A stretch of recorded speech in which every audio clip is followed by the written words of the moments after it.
Remember the 400. Remember the 400. Remember the 400. This up. Hello. Makes you notice, doesn't it? A little bit of darkness refines your senses, focuses the mind. It's time to enjoy another RT400 episode with no distractions, no sudden ringtones, no glaring screen, no talking. So sit back, relax, and switch off all distractions and switch off from the outside world.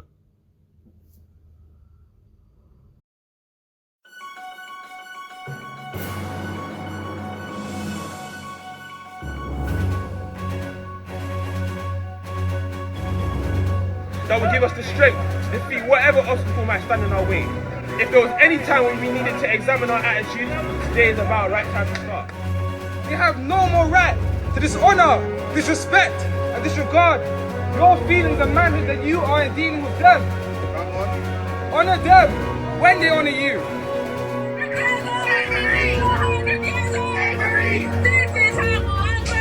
This is how we overcome.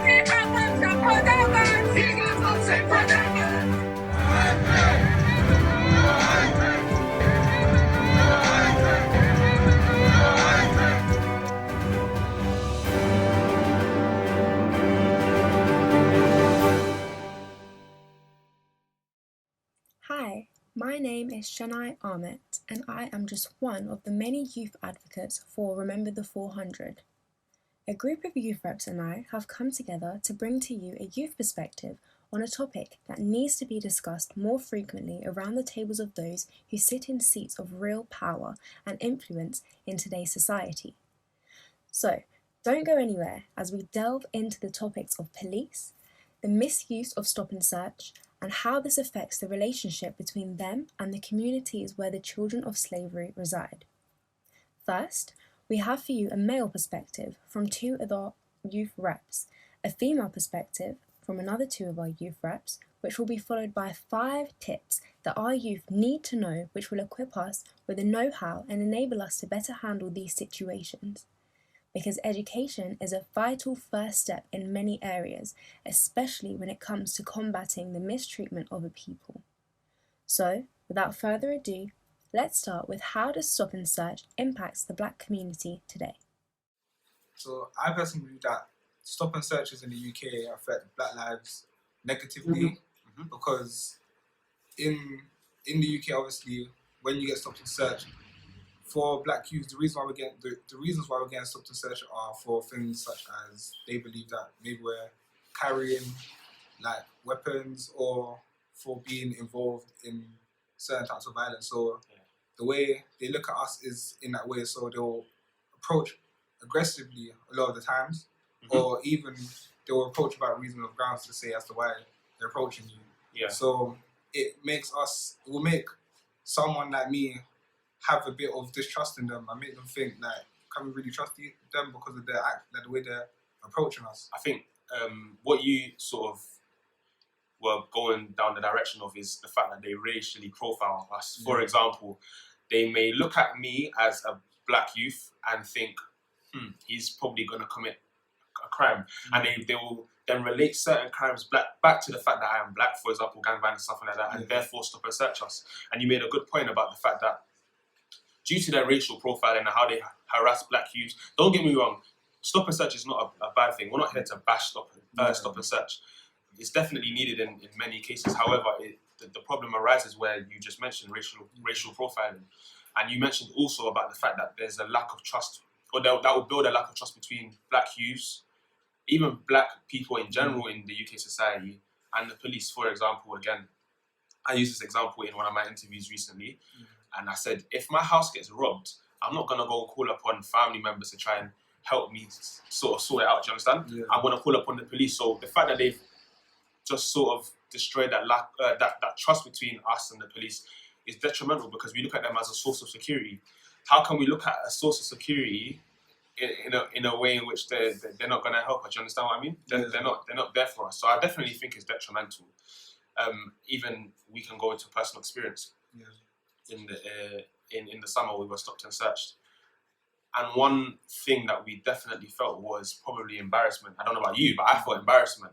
We're in an area where, this is our area. We live around the area where we got stopped and searched. But the reason as to why we got stopped and searched and the big commotion that they caused in order to find something that was never with us because of a bogus phone call that was called upon us, it's definitely detrimental to the trust again. Exactly. And it's like, even with our personal experience, being in that situation, because I didn't know how to go about stop and search. Like, we don't know, we're not really taught about how to go around the stop and search, like what questions to ask, what rights we have. So it's a bit hard to even go through that and like to even understand what's going on. And I think that's something that needs to be taught in schools. Yeah, like even because when we got stopped, so we even had a 10-year-old with us at the time. That he's 2, but the fact that he's 10, it's like, how can you stop and search? Like, we're a group of boys, there was maybe like 5 of us, but we're on bikes. There's a 10-year-old with us. We're not even in the area where they said. So they racially profiled us and even dismissed the fact that we had someone so young with us. So it's like, it was what they said it was for. What did they say? It was a group of black boys on bikes with knives. That's racial profiling at its highest point. There's no way. Obviously, we never had knives, but they just saw a group of, I think it was 5 or 6 of us, a group of 5 or 6 black boys, and assumed we had knives and that we were riding around looking for trouble. But that just definitely wasn't the case. I think it puts us in a negative position or a negative. It doesn't build a positive connection between black youths and the police. So that's how I go about it. Yeah, exactly. Like, even with me, so after the situation, I've gone home, and my mum she works in that type of field. So when I told her about what happened, she was a bit annoyed at the fact that I didn't know like, she was telling me certain things that you can do, and like you can even you have rights to record what's going on just to make sure you're safe. You have there's a lot of things that you can do to make sure that you're protected in those situations. As a black youth, you need to know these things because you can be racially profiled, you can be charged with things that you don't even know what's going on. So I feel like these things are essential as well. It needs to be taught in school. That's the main point. It needs to be taught in school because a lot of stop and searches turn violent and get out of hand before they've even been resolved or handled correctly. Do you know what I mean? And we're just gonna act.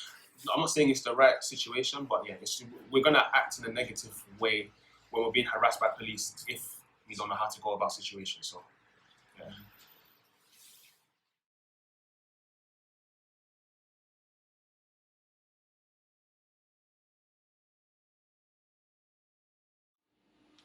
I think it does, because if we look into the statistics, we can see that in April 2018, there was 4 stop and searches for every 1,000 people. But if we compare that to the black community, there was 36 stop and searches for every 1,000 black people. So as we can see, there's a huge difference, about 8 times more of a difference of stop and searches within our community. And touching on from that statistic, it is also said that within the 20% of that bracket, it falls between the ages of 10 to 17. Now, these are kids that go to school. These are kids that's leaving primary school, in secondary school, going off to college. So when they're being stopped and searched from that young age, it can hinder their mentality. It can make them feel a certain way towards the police force, especially if they're coming across in a way that's not professional. And I know that there's so many instances where people have felt mistreated by police during stop and searches. And a lot of us don't realise that you can actually file a complaint. I think it was 1% of people actually filed a complaint compared to the amount of people that actually get stop and search. That's actually crazy. Because they don't trust the police. Yeah, exactly.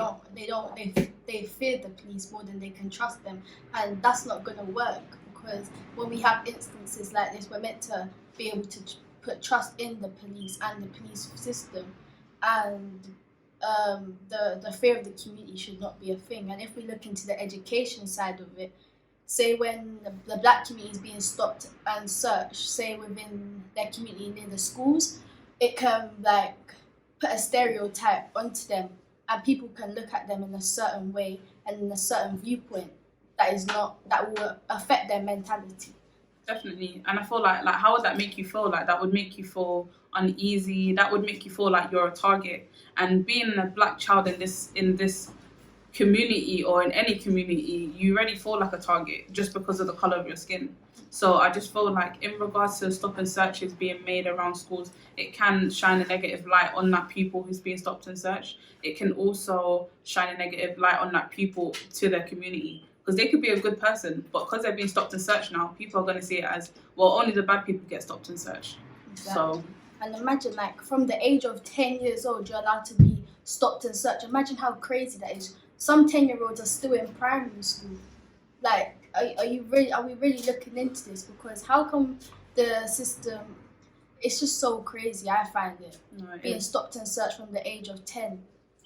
And like, imagine if you saw your little brother Joe. I know Joe's not 10 yet, but imagine you saw him he's about to be 10 in like how many months? It's just crazy. Like, he's so little as well. You wouldn't expect to see a child being stopped and searched. And I get that they're doing their job, but if we as a community educate our young black children and show them the ways in which that they can go about a stop and search, that way it'll be handled in a better way, and it also won't aggravate the situation, because a lot of the times children are getting aggravated because they're like, why are you stopping searching me? Like, what? Like, I haven't done anything. So it makes the situation 10 times worse than it could be. So I feel like we as a community need to educate our young black boys, our young black girls also, because girls also do get stopped and searched. And I feel like if we have the education if we have the understanding of a stop and search, then police will act differently, because they know that we know our rights. So that's why we need to know our rights also. And if we know our rights, the situation can't escalate into a bigger situation. It will just be handled there and then, and things will get done the way they need to get done, and that will be the end of it. And it will not affect their mental health. They will understand why it needed to be done and why it's done. And also, just another thing, but there's also such thing as a Section 60, which we didn't touch on, but a Section 60 allows police to stop you without reasonable grounds. Now, this can mean that they're just stopping you for no reason, and they don't have to identify why they're stopping you. And a lot of this is targeted to black people. So it's just a thing, like Section 60, we don't believe that it's a good thing, because it's always us that's getting targeted. It is a thing that I think people are looking into getting stopped. But yeah, once again, we just want to say that you need to know your rights, and you need to know how to handle a situation if you're being stopped and searched. And schools need to definitely educate you on stop and searches, for sure.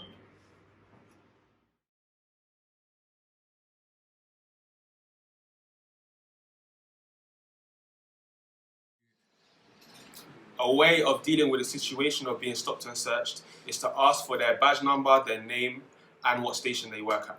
Also, another thing that you can do is ask for a receipt, or if you wasn't given one, you can ask about how to go about getting a receipt. So remember that you are also within your rights to record the whole encounter. Another way is that the police need to explain to you why you're legally being stopped and searched. Also, you are within your right to ask why you're being stopped and searched. For example, whether they suspect you to have some sort of weapon or drugs on you. These tips, plus more, can be found on the government website. We need to educate ourselves. This information is readily accessible and at our disposal, yet so few of us actually know our rights. We extended our research to those outside of Remember the 400 to get a wider perspective on this issue, so we conducted research and casted out our net to find those that were willing to work with us and had a view to share in relation to stop and searches, how this can correlate to education, and the statistics attached.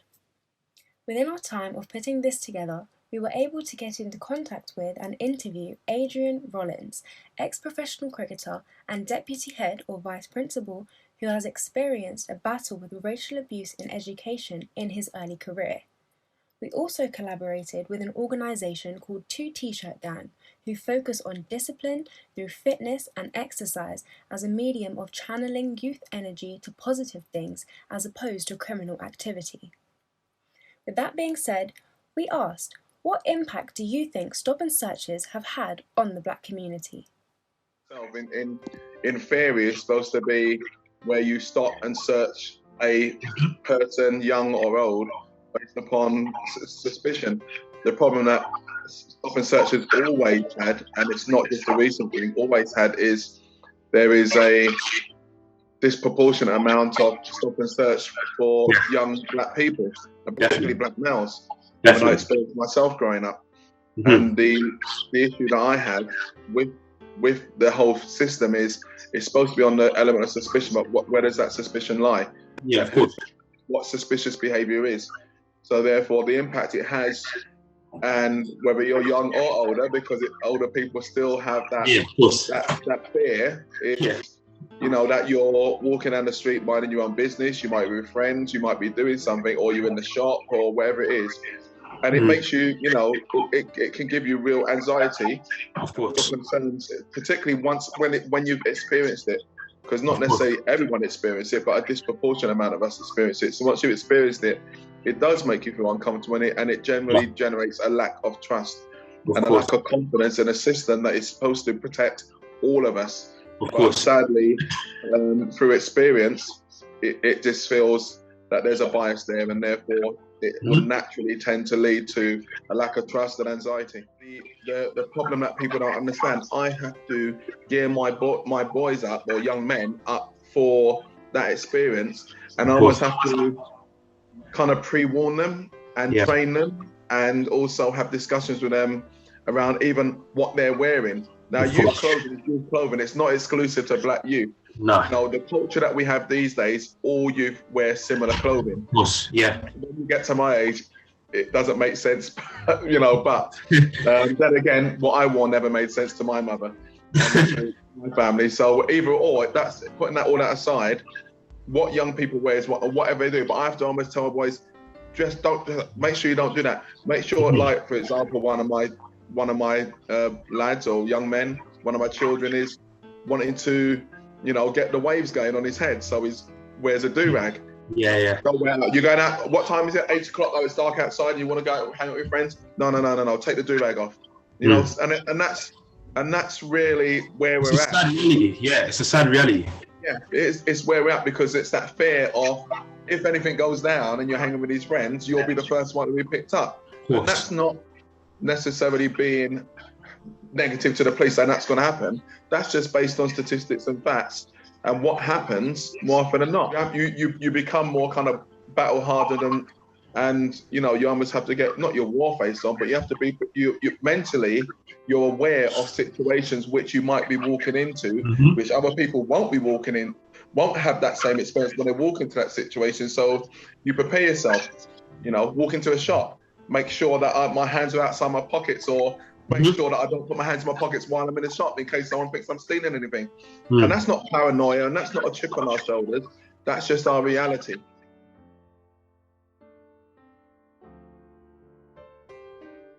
Some may say that black youth are targeted more due to being racially profiled. What is your take on this? Well, my perspective, whether it's racially profiled or not, there is a clear issue here, because like you said, you just wheeled off some statistics. I've got some here, statistics as well. So it's saying between like April 2018 and March 2019, for every 1,000 white people, 4 of them were stopped. For every 1,000 black people, 38 were stopped. Massive difference, yeah. So when you take into account the population statistics, like in England and Wales, 86% of people are white, and the other like 14% are other ethnic groups. So the black population make up around, let's say, between 3 and 5% in the UK. Yeah. But for every 1,000 black people, 38 are getting stopped. So that's why black people do turn around and say it's a racially profiled, because that's how it directly feels. And if it's not that, then what is it? Maybe someone in the police commission or should be able to come out with a statement and say what it is. There's clearly something there. Obviously, on the back of what Anthony said, you know, in terms of a police officer's view, they could all possibly be looking at it from like a a gang issue, which I know a lot of them, you know, have highlighted gang issues amongst the black youth. So that could be another factor. But I don't just think it's that alone. I do also think like it is very much a racially profiled issue. Definitely. As to why they're getting police. But I do know, having spoken with police officers, that they say there's a lot of gang issues amongst the black youth. So that's just I think that's an interesting point you've brought up, because the fact that you've said that it's a lot of it could be due to the fact that it's a gang issue and that there's a lot of gang issues amongst the black youth. I think that in itself is racially profiling. It's not only black youths in gangs. There's many different ethnic groups in gangs.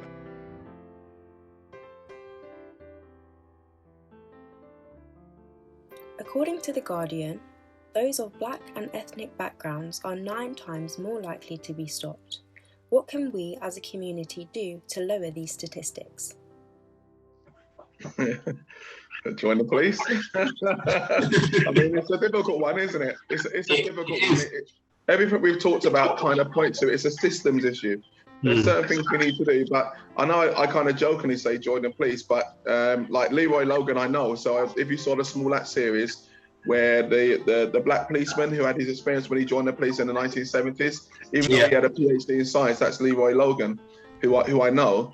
You know, I'm not saying that's the solution, but in terms of that statistic, you know, firstly, know your rights, you know, and I think that's a huge thing for people to know their rights, because once you know your rights, even if you are stop and search, you have a right to complain and know your rights. If you feel that you've not been treated appropriately, you have a right to complain. And I think we're in an era now where young people have a stronger voice, and they can do it, and they know, you know, be aware of what, you know, the procedures are to raise that issue, and also just be savvy about what you're doing. You know, it's like what I tell my children, even though it's not right, and I'm not saying, you know, I think young people should wear whatever they want, but just be aware. I think know what your rights are, know how to manage yourself in those situations, as we talked about earlier, so they don't become like inflamed and just become out of control.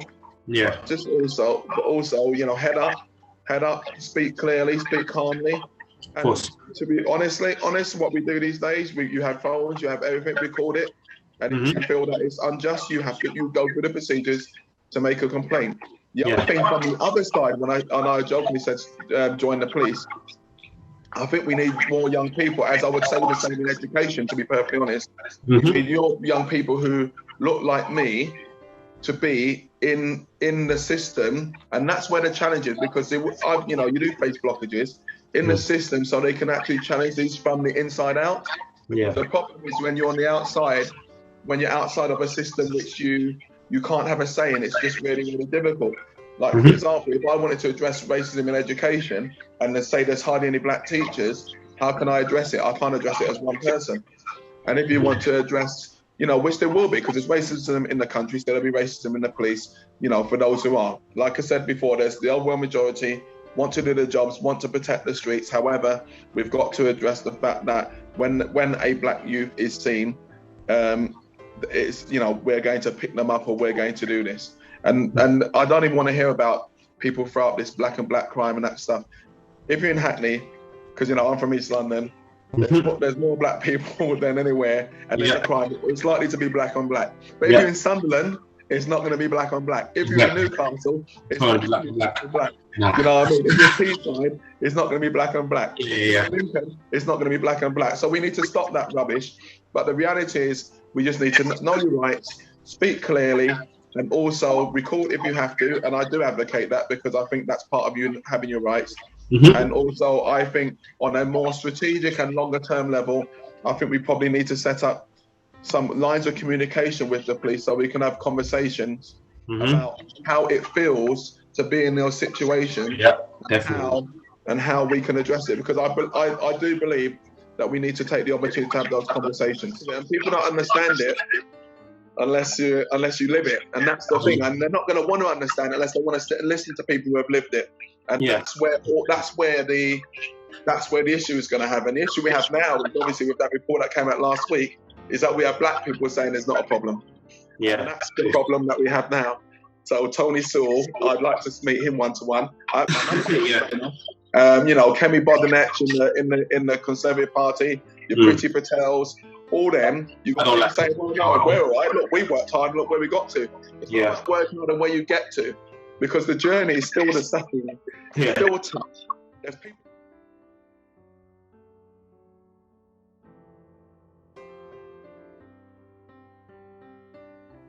Do you think the disproportion in the volume of ethnic groups being stopped and searched causes tension between the youth and the police? Yeah, I think it definitely leads to a massive amount of attention. There's a barrier between both the police and the black people or the black youths, isn't there? Yeah, definitely. When a issue gets reported to the police, they have to act on that, don't they? So they respond to that issue. But I think it's really important for them to deal with that issue in the correct manner, which I don't find a lot of them do. After all, they are here to protect and serve. So it's about them finding the details in terms of what's going on, and rather than just jumping in there head first. And what, through my experiences and other people's experiences, what I've seen and witnessed, they tend to get it wrong more than right. Yeah, definitely. And I think it's a cause for concern. Definitely. I think you hit the nail on the head there. And in terms of what you said, do you think it causes tension between like the police and the youth? I do think it does, because my dad's 30 years older than me, and his experiences with the police are the same as mine. 30 years later. So the problems are exactly the same. So in my thought of thinking is there has to be a problem, because I didn't grow up in my dad's time, he didn't grow up in the times, but we've got similar stories, I don't think there's been there should have been more progress made in that amount of time.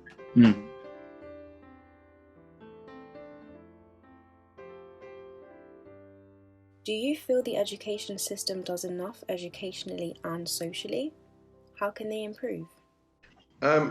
It's a difficult question, because if you were to speak to many teachers, they would say yes, and you would speak to many schools, they'd say yes. I think that sometimes this pressure that schools have to produce exam results can sometimes, not always, but sometimes get in the way of the fact that part of our role is to help socialize the young people. Also, let's not forget that's also the role of, I would say, the community and people at home, but it's not one and versus the other.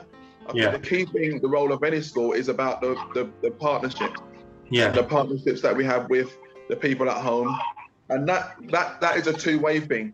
As a society, what we don't realize, we have what's called protected characteristics, and one of them is race. And what we need to do is, and gender and pregnancy and all those, there's 9 protected characteristics. And what we need to understand is how do we actually embrace them in a school environment and in a community environment. There's investment that's needed in that, because I wouldn't say that a school says we're not helping young people to socialize. I think they very much do. The best teachers have the best relationships with students. Definitely. That's how it works. And we can all report from school which teachers, good teachers, not necessarily ones who were the best laugh. Because when I went to school, some of the teachers who were good laugh were not good teachers. Didn't necessarily learn anything, because we could have a bit of a jolly up in the classroom. But those teachers who you respected had high expectations of you, and that respect was born from the fact that they had high expectations in every single thing that you do. And I think that's important. That's an important role that the school has to play, but it has to be done in partnership with the community. Definitely. What can be changed to lower the government statistics? If you join the police force, you have to understand different cultures. So, for example, if you was raised in a predominantly white middle-class area and you join the force and you're sent to middle of Manchester to handle the gangs, are you culturally diverse enough to understand the language, the lingos, the behaviours, the people? Exactly. So once you're confronted now by two black boys, fear might kick in as a police officer. So you feel that you might have to overreact to a situation, and then the situation escalates and gets out of hand. Yeah. If you was like culturally diverse, you understood the area, the neighborhood, the people, you might just see those two young boys, they were just being teenagers, having fun. I'll talk to them and they can go off. It's just about being able to relate. I mean, we both work in schools. Yeah. Kids with behavioural issues. And you see teachers who can't manage kids because they can't relate to them. They're from a total different area, whereas we're able to vibes and pick up. Work with them kids, and they can relate to us just because of the people we are, and the similar backgrounds. The people in power as well. They need their mind state needs to change as well, because they can change a lot of stuff, but maybe they're just stuck in their ways. They view people how they view people, and the world and everything is turning and it's benefiting. So why would they change it? So I think as generations go on and new generations come in, multicultural generations, like young people like yourself come and get into positions of power, then make the changes. It's hard because changes will always take years and years and years, because it's kind of a generational thing. So people who are in power now, they're like 60, 70. They're stuck in the ways. It's true. They was in a time when it was okay to call racial names, or black people didn't get certain jobs or were treated a certain way in jobs. And they're the people that are in power today. So we need more. I'd say we need a massive balance of youth in there. That's true. Yeah. In there, along with the older heads in there as well, because you do need that experience of how to run a police force, how to run the country. Yeah. And it should be a balance of rich, poor, middle class, whatever the class system you want, but there should be a balance in there as well. Yeah, definitely. In the system of power, it's generally just upper class to the rich that really get in there. You got your graduates from Eton, Oxford. They're the people that get in there. You get more kids, 9 times out of 10 will probably go to one of those universities to be able to get into those positions of power.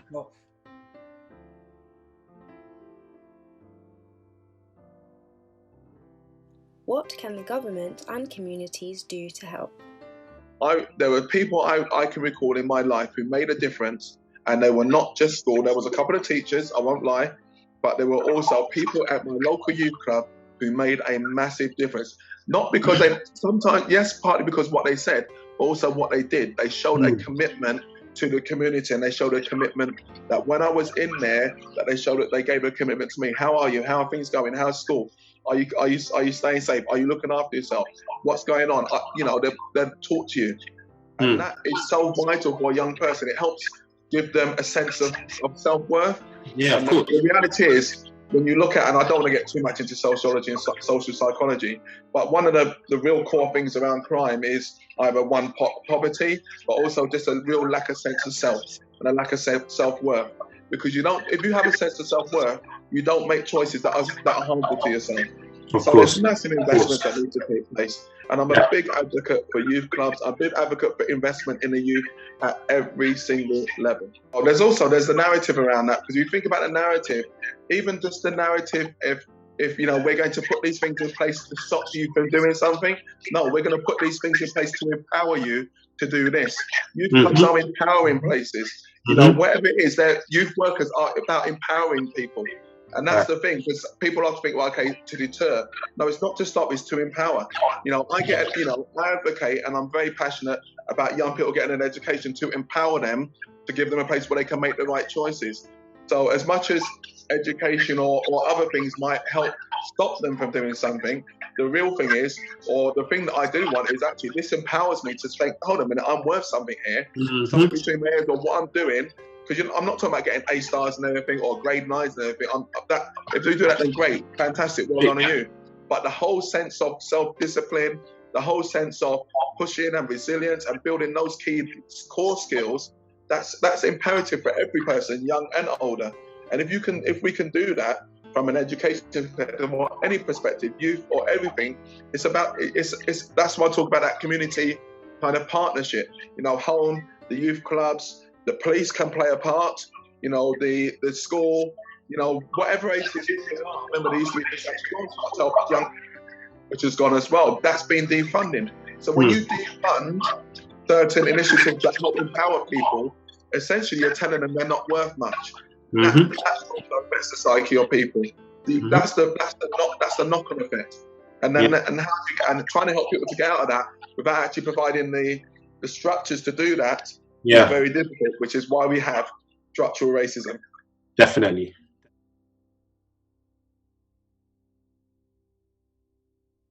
We hope you have enjoyed this episode from Remember the 400. Be sure to tune in to our other episodes put together by different chapters around the world of Remember the 400. We want to make it clear that the Remember the 400 organisation and our interviewees both acknowledge that there are good police officers and express our gratitude for them. We cannot, however, ignore that there are clear problems within the system and protocols that need to be addressed in order for us to move forward. So we use this platform to highlight those issues and provide solutions so we can begin to have the conversations that will make progressive steps towards a more equitable and inclusive future society. Thank you for watching, and we hope to see you soon. I feel it's systematic. So you have good police on the street. So this is not always bashing the police or anything like that. The problem is systematic. It's ingrained into the system. You're part of a system that's built against or oppresses a group of people. So no matter what you want to do, the system has to change. There's another reality that we have to address is that, you know, the police are the police, and they're there to keep us all safe, and the overwhelming majority of police officers are prepared to do that and are will come into our community to do that. But then, as with everything across a kind of fractured society, what you're going to have is those who don't have that because they've come into the job with their preconceived ideas. Therefore, you're going to have those issues.